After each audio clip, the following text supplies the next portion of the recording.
Bonjour à tous, aujourd'hui nous allons réaliser une fougasse aux tomates. Pour cela, vous avez besoin de 150 g de pâte à pizza, de quelques olives noires dénoyautées, 10 g de persil, 1 décilitre d'huile d'olive,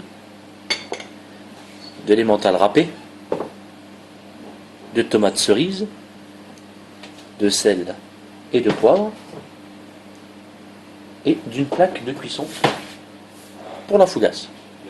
A l'aide d'une calotte, dans un premier temps, mettez tous les éléments comme le persil, l'huile d'olive, le gruyère, ainsi que les olives que nous allons émincer. Donc vous prenez un couteau éminceur, une olive, et vous taillez,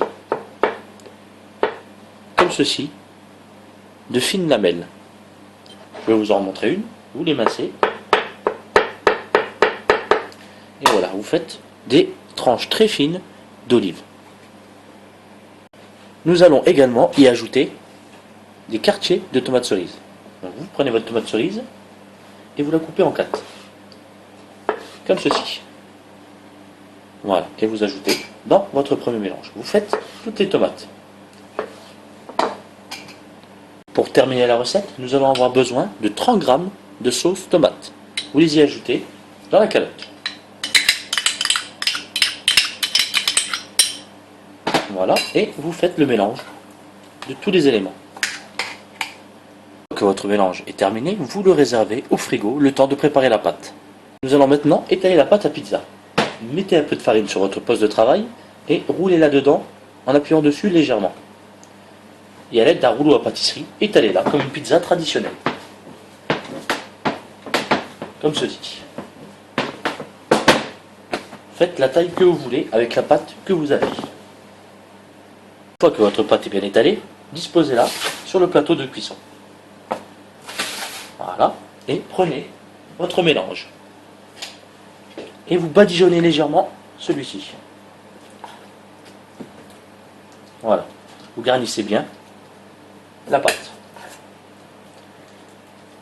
Comme cela.